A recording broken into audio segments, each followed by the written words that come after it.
1 an et demi après avoir intégré le lycée Vincent Scotto en tant que surveillant, Moose pourrait devoir changer de travail suite à l'arrivée de Vanessa Leandri dans Plus belle la vie. Jérémy, lui, essaie et jure de coucher avec Nisma alors que Barbara entend retrouver les adolescents. Si Fanny peut compter sur la présence d'Alexandre, la serveuse est jalouse d'une rivale blonde inattendue. Vanessa Leandri, Julia Duchossoy, est autoritaire. Elle ne laisse rien passer et les élèves de Scotto sont perturbés puisque Rochette les habitue à un certain confort. Betty tente de mener la révolte mais un dossier est monté pour exiger son renvoi. Mousse, Boubacar Kebo, à son tour, essaie de se dresser sur la route de sa bosse mais la CPE exige du proviseur le renvoi du jeune homme. Convoque par Rochette en présence de Leandri, Mousse doit s'expliquer sur des propos outranciers qu'il a tenus sur la recrue. Son avenir au lycée est inscrit en pointille. Nisma, elle Philippe, risque gros sur elle il des naufrages.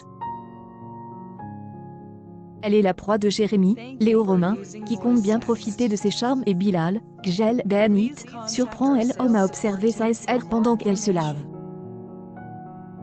Jérémy elle agresse physiquement avant de passer à l'action avec Nisma. Barbara doit donc se presser pour retrouver les deux adolescents qui sont en danger au sein de cette famille. Mais Fanny, Prudence Leroy, bien qu'aidée par Alexandre, a des autres préoccupations. La serveuse du Marcy nourrit toujours des sentiments à l'encontre du médecin. Elle constate que Romain Vidal, Simon Erlaché, est dans les bras d'Adrienne Carambeu, et la jeune femme ne peut s'empêcher d'être jalouse. Le quartier, lui, est à merveille par la présence de la mannequin que tous ont reconnue. À l'exception de son nouveau compagnon. Romain doit maintenant gérer la célébrité d'Adrienne. Abdel, Marouane Berroni, quant à lui, est dans une situation plus que précaire. Irène, commanditaire de son kidnapping, lui révèle être la femme du surveillant pénitentiaire qui comptait parmi les victimes du fourgon que l'avocat a fait exploser en 2017.